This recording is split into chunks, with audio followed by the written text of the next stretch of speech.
I'd always joke that my best friend and I had known each other since we were fetuses because we were friends pretty much since birth. Cindy was beautiful, although she never saw it, and honestly, I don't think she ever will. It frustrated me so much that someone so kind and pretty and hilarious could not see what everyone else could, and I was jealous of her, but I never admitted that to her because I knew she would never believe me. I wanted her long brown hair, big brown eyes, year-round olive flawless skin, and the cutest dimples whether she smiled or not. Cindy would often compliment me on my appearance and told me numerous times that she wished she were me, and I believed that Cindy felt this way, but I failed to understand why. So there we were, two young girls who were so insecure about ourselves and both saw the other as perfect. Cindy invited me to a party one night. I didn't fully know why she wanted to go because we weren't really friends with those people at school, but I went anyway because she wanted me to go and we did almost everything together. I think we went because she had a crush on a boy, or perhaps she was dating a boy. So we went, and I'm so glad we did because I met this guy there. We talked all night by the fire and he was really nice, and I went back to his house and I stayed there the night. He wasn't sleazy or flirty, he was shy, and I don't even think he knew how to behave that way. He just let me sleep. The next day I met up with Harvey and told him that we were over. He didn't ask why, he didn't even care. He was just really, really stoned. He asked me if he could have the naked photos he made me pose for, and this is going to shock you. I said no. I went home to study for my Year 12 exams, and I've never seen him since. I married the man I met at the party. I had his children, and 14 years later, I left him. Life with my husband was amazing. He was always kind, always relaxed, and always willing to help anyone at any time. He didn't care about my past, and he was always so sympathetic to any bouts of depression I had due to it. Sometimes I would spend days in my bed crying while he would tend to me, clean the house, look after our kids, while he also went to work and paid all of the bills. But the dark days I had became less and less when I started taking responsibility for my part in the abuse. I knew what happened wasn't completely my fault, but taking responsibility for my role really helped me get over my past. There were times in the past where my instinct told me what to do and I totally ignored it. So instead of dwelling on what happened, I used it as a lesson that I had to start listening to myself. And there were times where things happened because I didn't speak up, but I knew that was because I was too compliant. But I could change that because that was the one thing I could control. The hardest pill for me to swallow was the fact that I just had to get over my past. I didn't want to hear that, like, just get over it. No one wants to hear that. But I also didn't want to live in it forever. I could make excuses forever and be depressed forever, or just get over it. So I took the steps I needed, only to be triggered back to the beginning. And then I would heal further, get triggered, and again I'd have to start over. And sometimes it felt like it was all for nothing, but I kept going until I felt I was sincerely over my past. I would get triggered again, but it wasn't as bad anymore. Someone might say something that would bring up a memory for me, but that person doesn't know that. And dealing with it and reacting to it, or not reacting to it, became easier.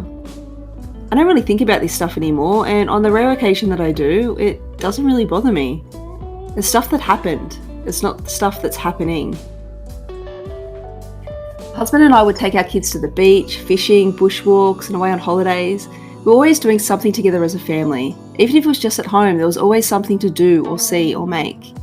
I was a stay-at-home mum and I did the odd house clean to get a few extra dollars, and then as the kids were in school, I began to want to work a bit more.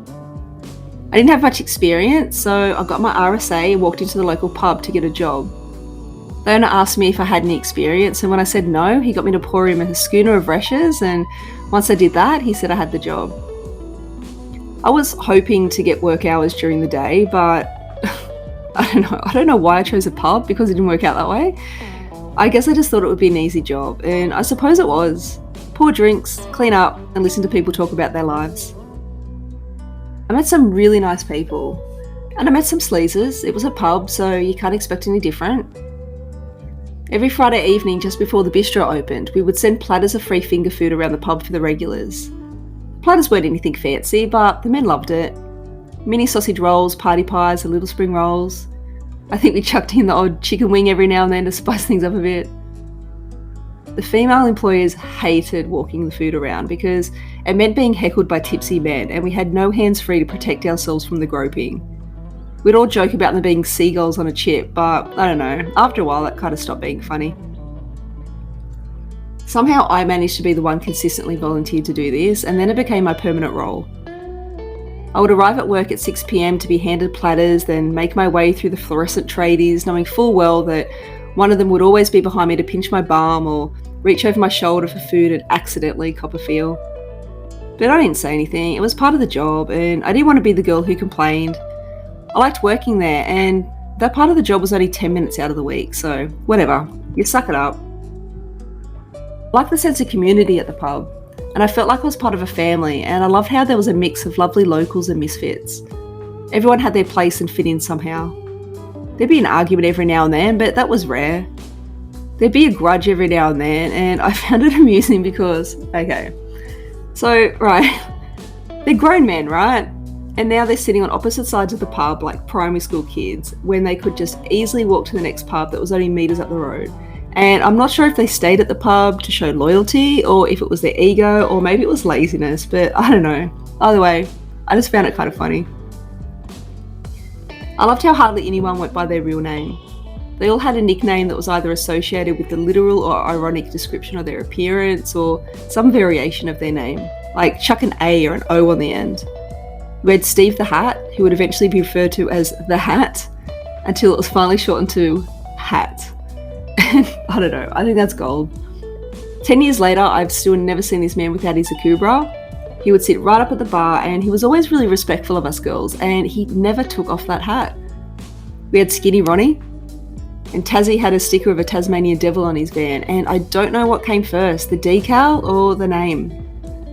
Or maybe Tassie was just part of his name, but I never asked because I figured as a local I should know these things and asking would make me appear ignorant. Then there was Benny Ban, who was always referred to by both his first and last name. I don't know why, perhaps it's because it flowed so well. He was just always addressed by his full name and there was nothing weird about it. Over the next couple of years, his pub became a home away from home. Not only would I work there, but my husband and I would spend time there celebrating with friends, supporting the local bands, having dinner, and our children would get to know the children of the employees and patrons. It was a really great time. We met some really wonderful people who became our lifelong friends.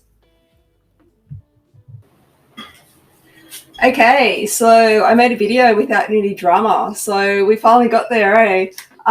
This was really fun. Okay, I think blues are my favourite colour, just so calming and lovely. I don't know, I'm just drawn to blue. And this is going to be one of my favourite backdrops out of the series so far, I think.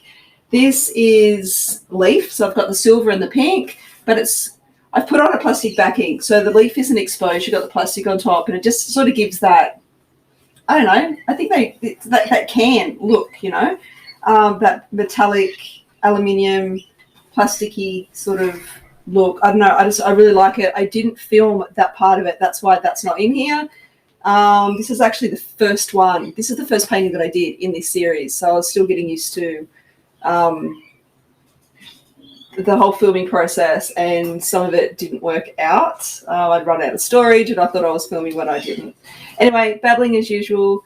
The next video coming up, of course, more drama. I'm going to be speaking about something that I did that was absolutely horrible. So I don't know, it's time to admit some of my faults. So I hope to see you in the next video and we'll see how that one goes.